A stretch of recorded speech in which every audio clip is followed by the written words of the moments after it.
Tu pensais qu'elle t'appréciait vraiment. Elle riait à tes blagues. Elle te regardait droit dans les yeux, parfois un peu trop longtemps. Elle répondait vite à tes messages. Et puis, plus rien. Un silence. Une absence sèche, soudaine, presque clinique. Aucun mot pour t'expliquer. Aucune justification. Seulement ce vide, amplifié par le contraste de ce qu'elle t'avait montré avant. Et toi, tu t'es retrouvé là, figé entre deux réalités.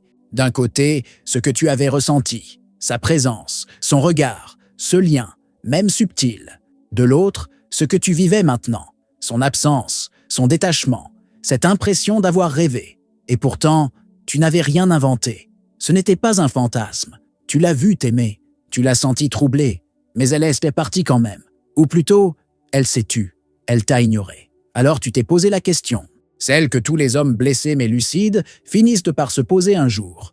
Pourquoi une femme qui t'aime peut-elle t'ignorer? C'est ici que le véritable travail commence. Pas celui de la plainte, mais celui de la compréhension. Parce que la vérité, c'est qu'une femme peut t'aimer sincèrement et t'ignorer en même temps. Pas parce qu'elle joue, pas parce qu'elle est cruelle, mais parce que ce silence révèle quelque chose de bien plus profond. Quelque chose que la plupart des hommes ne comprennent pas et qui les pousse à réagir de la pire manière, en suppliant, en insistant, en s'effondrant. Tu dois savoir une chose, le silence féminin n'est jamais vide. Il est chargé de tensions inconscientes, de conflits intérieurs, de tests émotionnels qu'elle-même ne comprend pas toujours. Et si tu ne sais pas les décoder, tu te condamnes à perdre ton axe. Ce que tu vis n'est pas une coïncidence, c'est une dynamique, un schéma récurrent. Et pour en sortir, il ne suffit pas de l'oublier ou de passer à autre chose. Il faut comprendre ce que son silence révèle, sur elle et sur toi.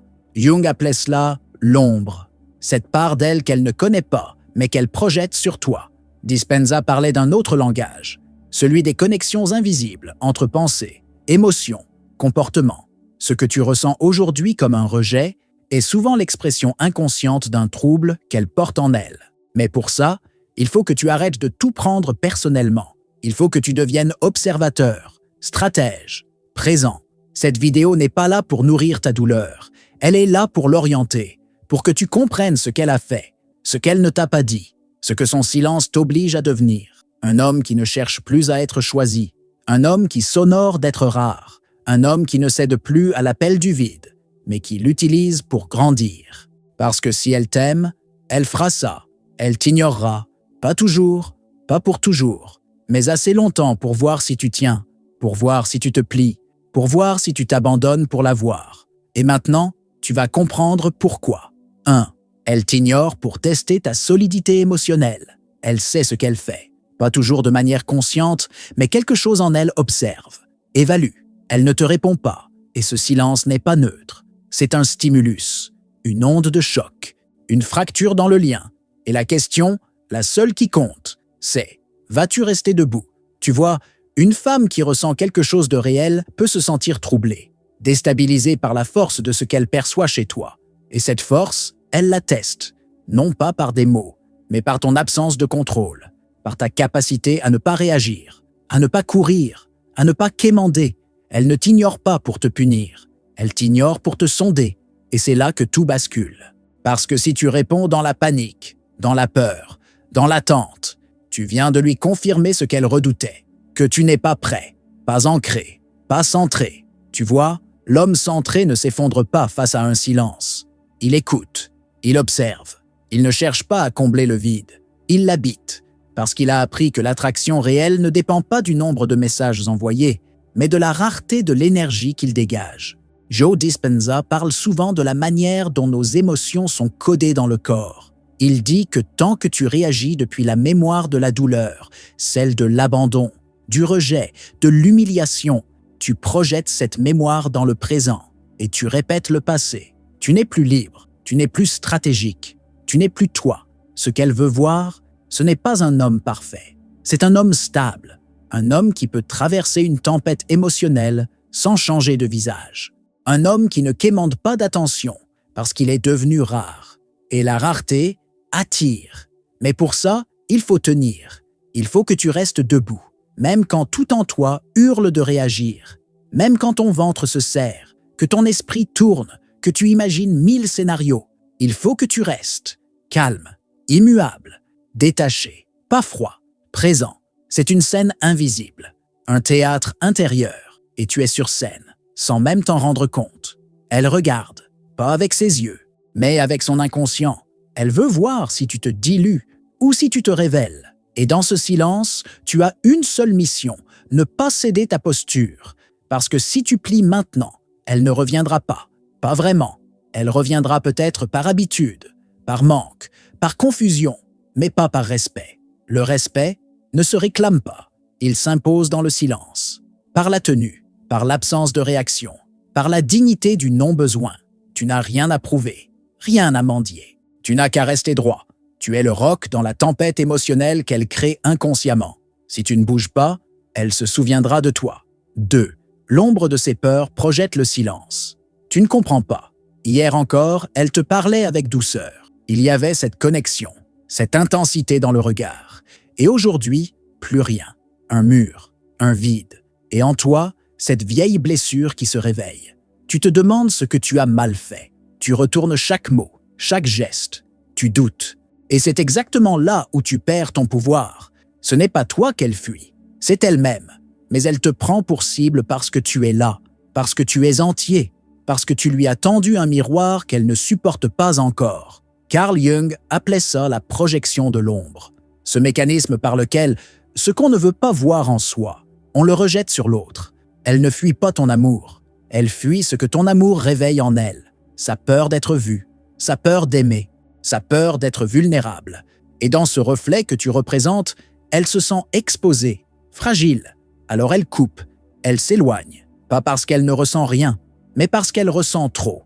Tu crois que son silence parle de toi, mais il ne parle que d'elle, de ses contradictions, de son chaos intérieur, de ses blessures non cicatrisées. Et si tu tombes dans le piège de l'auto-culpabilisation, tu viens valider cette projection. Tu deviens responsable de ce qu'elle n'a jamais voulu affronter en elle. Et tu t'écrases sous un poids qui n'est pas le tien. Tu n'es pas là pour porter ses fantômes. Tu es là pour être un repère, une présence stable, pas un pansement émotionnel. Tu veux comprendre son silence? Alors regarde au-delà du visible. Une femme peut se rapprocher intensément, puis s'éteindre sans explication, parce qu'elle a vu en toi une lumière qu'elle ne se sent pas encore prête à recevoir. Parce que tu représentes un type de relation qui demande de la clarté, de la profondeur, de la sincérité. Et si elle vit encore dans des schémas de fuite, elle ne pourra pas te rencontrer à ce niveau. Pas tout de suite, peut-être jamais. Et c'est là que tu dois être lucide. Ne pas courir après quelqu'un qui fuit sa propre vérité. Ne pas forcer une connexion que l'autre n'est pas prêt à honorer. Joe Dispenza explique que nous attirons ce que nous sommes prêts à intégrer. Si elle n'est pas prête à te recevoir, ce n'est pas une défaite. C'est un filtre, un tri naturel, une purification de ta trajectoire. Tu ne dois pas te demander comment la faire revenir, mais est-ce que je suis prêt à rester aligné, même quand l'autre se dérobe? Parce qu'un homme qui se connaît ne court pas après ce qui doute de lui. Il regarde, il comprend, il bénit, puis il avance. Elle fuit le miroir que tu lui tends involontairement. Et si tu comprends ça, tu ne te sens plus rejeté, tu te sens libéré. 3. L'absence comme catalyseur de désir. Tu crois qu'elle t'oublie, tu crois que son silence est une fermeture. Mais en réalité, c'est un feu qui couve. Pas toujours volontairement, pas toujours consciemment. Mais ce silence, ce retrait, cette distance, ne sont pas vides. Ils sont chargés d'une tension, d'une attente, d'un test. Ce que tu ressens comme une fin est parfois le début d'une reprogrammation inconsciente. Pas seulement la tienne, la sienne aussi. Car l'absence crée du mouvement. Elle nettoie les illusions. Elle révèle ce qui tient debout et ce qui s'effondre. Joe Dispenza explique que l'attention que tu donnes à une chose lui donne de la force et que lorsque tu retires cette attention, lorsque tu ne nourris plus un schéma, un manque, une obsession, c'est là que tu le transcendes. Il en va de même dans les dynamiques amoureuses. Tant que tu cours après ce que tu crois perdre, tu renforces cette perte. Tu vibres l'abandon. Tu nourris l'absence. Tu invites le vide à rester. Mais si tu sais t'arrêter, vraiment t'arrêter, alors la dynamique change. Elle le sent. Elle ne le comprend pas toujours, mais elle le sent. Il y a un basculement, une inversion subtile. Elle qui te tenait dans l'attente commence à se demander ce que tu deviens. Elle qui contrôlait le rythme se met à guetter le tien. Ce n'est pas un jeu, c'est une loi. Ce que tu retires de ton esprit revient avec un autre visage. Ce que tu laisses partir sans peur se redirige vers toi, pas parce que tu l'as manipulé, mais parce que tu t'es replacé au centre. Mais pour ça, il faut traverser la zone obscure, celle où tu ne sais pas si elle pensera encore à toi, celle où tu doutes de ton impact, où ton ego hurle, où ton instinct veut agir. Et toi, tu fais le contraire. Tu ne fais rien, tu restes, dans ton axe, dans ton silence. Et c'est là que tu redeviens magnétique, parce que tu n'es plus dans la demande, tu n'es plus en déséquilibre, tu n'as pas coupé le lien, tu as coupé la dépendance. Ce qu'elle ressent à ce moment-là, ce n'est pas ton absence physique, c'est ta présence intérieure. C'est ce basculement énergétique entre le manque et la souveraineté, entre le besoin et le choix. Elle ne peut plus t'utiliser pour valider ses doutes. Elle ne peut plus projeter son chaos sur ta disponibilité. Parce que tu n'es plus disponible comme avant. Tu es présent, mais sur un autre plan. Tu n'es pas en retrait par punition. Tu es en retrait par respect. Et ça, elle le sent. Tu es devenu le soleil autour duquel elle choisira, ou non, de graviter. Mais toi, tu ne bouges plus. Tu éclaires, tu chauffes, tu restes, et ça change tout. 4. Le silence féminin révèle la dynamique de pouvoir. Tu ne contrôles plus rien. Tu regardes ton téléphone trop souvent. Tu analyses ses dernières réponses. Tu espères qu'elle te relance. Et chaque heure qui passe sans nouvelles est une gifle invisible. Tu ne veux pas l'admettre, mais tu sens que quelque chose a basculé. Ce n'est plus toi qui décides du rythme. C'est elle. Mais ce que tu dois comprendre, c'est que cette dynamique, tu l'as co-créée. Pas volontairement, pas consciemment. Mais tu y as participé, en donnant trop vite, en montrant trop tôt, en te rendant disponible avant qu'elle ne le mérite. Tu lui as donné du pouvoir, sans condition, sans cadre. Et maintenant, elle joue avec le silence, parce que c'est sa seule manière de voir jusqu'où tu vas plier. Ce n'est pas une stratégie méchante, c'est un instinct, une forme primitive de test, une vérification silencieuse. Elle observe. Vas-tu tenir debout sans elle? Vas-tu devenir lourd, insistant, émotionnellement instable, ou vas-tu rester intouchable? Joe Dispenza dit que tant que ton environnement déclenche tes émotions, tu es l'esclave de ton passé. Et dans cette relation, ton environnement, c'est elle. C'est son silence, sa distance. Et tant que tu y réagis, tu es piégé. Tu crois aimer, mais en réalité, tu te défends. Tu survis. Un homme libre ne subit pas le silence. Il l'utilise. Il y voit une opportunité de reprendre le centre. Parce qu'un homme aligné comprend que celui qui a besoin perd. Celui qui attend chute. Et celui qui reste stable dans l'incertitude finit par inverser la dynamique. Tu n'es pas là pour être choisi. Tu es là pour voir qui mérite ton royaume. Parce que oui, c'est un royaume. Ton temps, ton attention, ton cœur, tout cela a de la valeur. Mais si tu le distribues sans discernement, tu perds ton trône. Tu deviens un vagabond émotionnel. Le silence féminin est souvent une manœuvre de pouvoir. Et si tu ne sais pas y répondre avec stature, tu nourris ce pouvoir. Tu le renforces. Chaque message que tu envoies dans l'angoisse, chaque relance mal placée, chaque explication, chaque « tu me manques » t'enlève une partie de ta couronne. Et si tu inversais le jeu, si tu n'étais plus l'homme qui attend, mais celui qu'on surveille, celui dont le silence devient plus lourd que ses mots, celui qui ne réagit plus, mais qui inspire une réaction. Parce que c'est ça, le vrai pouvoir. Il est dans l'impact que ton absence génère. Tu ne cours plus, tu ne pleures plus, tu ne forces plus, tu marches, tu agis, tu choisis. Et elle, si elle est lucide, elle sentira ce renversement. Elle sentira que le vent a tourné. Tu redeviens le roi de ton royaume émotionnel, pas le mendiant de son attention. 5. Transformer l'ignorance en opportunité de croissance. Tu l'as prise pour un abandon.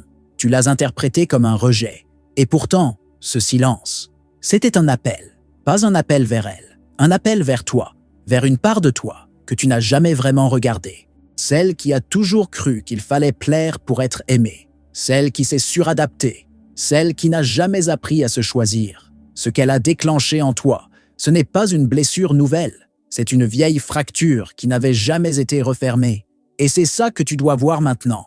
Pas pour te blâmer, pas pour culpabiliser, mais pour enfin te reprendre. Joe Dispenza dit que le changement véritable ne peut commencer que lorsque tu cesses de vivre selon les émotions du passé. Tant que tu réagis depuis ton manque, tu restes prisonnier du même programme intérieur. Les mêmes femmes, les mêmes dynamiques, les mêmes douleurs, encore et encore, différents visages, même scénario.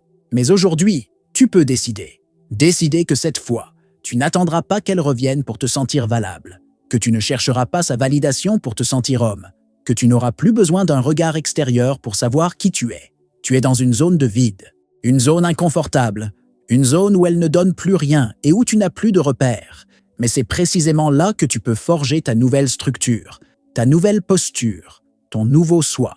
Et ce n'est pas de l'orgueil, ce n'est pas un repli, c'est une reconstruction, lente, intérieure, réelle. Ce que tu vis, c'est une initiation silencieuse, une épreuve qui ne se voit pas de l'extérieur, mais qui redessine ton centre, ta force, ton identité. Elle t'ignore. Et alors, toi, tu t'alignes, tu te relèves, tu te recalibres, tu t'élèves.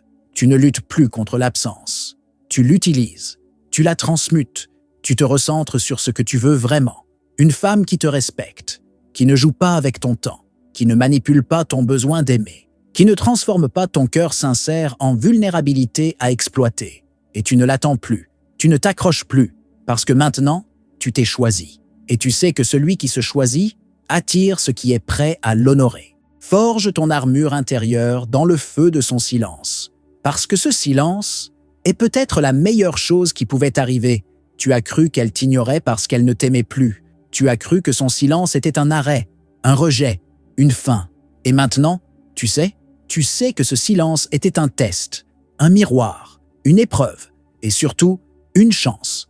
Parce qu'à travers cette absence, c'est toute ta posture masculine qui a été mise à nu, ton besoin d'être choisi, ton réflexe de plaire, ta peur de décevoir, cette tension interne que tu appelais amour, mais qui était souvent attente, insécurité, nostalgie d'une reconnaissance jamais donnée. Elle t'a ignoré et tu as voulu comprendre pourquoi. Mais la vraie question, ce n'est pas pourquoi elle t'a ignoré. La vraie question, c'est qu'as-tu découvert en toi quand elle l'a fait? Ce que tu vis, ce que tu ressens, ce que tu traverses, n'est pas une défaite, c'est une renaissance silencieuse. Parce que pour devenir un homme qui inspire le respect, il faut d'abord affronter les endroits où tu l'as perdu. Il faut regarder en face là où tu t'es vendu, là où tu t'es offert, là où tu as donné plus que ce qu'elle demandait, juste pour être vu. Joe Dispenza dit « Tu ne peux pas créer une nouvelle vie avec la même identité. » Et c'est exactement ce qui t'est arrivé. Tu ne pouvais plus continuer à aimer avec cette ancienne version de toi, celle qui avait peur d'être seule, celle qui s'accrochait à des femmes inaccessibles, celle qui pensait que l'amour se prouve en s'effaçant. Non, l'amour commence par la clarté, par le cadre, par la souveraineté. Et tu viens de poser cette fondation, pas par la force, par le silence, par cette posture nouvelle où tu ne cherches plus à comprendre l'autre, mais à te comprendre toi. Et maintenant, tu sais quoi faire. Tu n'as pas besoin qu'elle revienne. Tu n'as pas besoin qu'elle t'explique. Tu n'as même plus besoin de réponse. Parce que tu as changé de niveau. Tu ne réagis plus. Tu choisis. Tu n'es plus un homme qui attend qu'on le remarque. Tu es un homme qui s'est remarqué lui-même. Un homme qui s'est retrouvé. Et dans ce retour, tout change. Parce qu'un homme aligné devient rare. Et ce qui est rare finit toujours par attirer. Ce que tu ressentais comme vide n'était que l'espace où ta vraie valeur cherchait à respirer. Si cette vidéo a résonné en toi, c'est peut-être parce qu'il était temps d'arrêter de jouer et enfin commencer à incarner.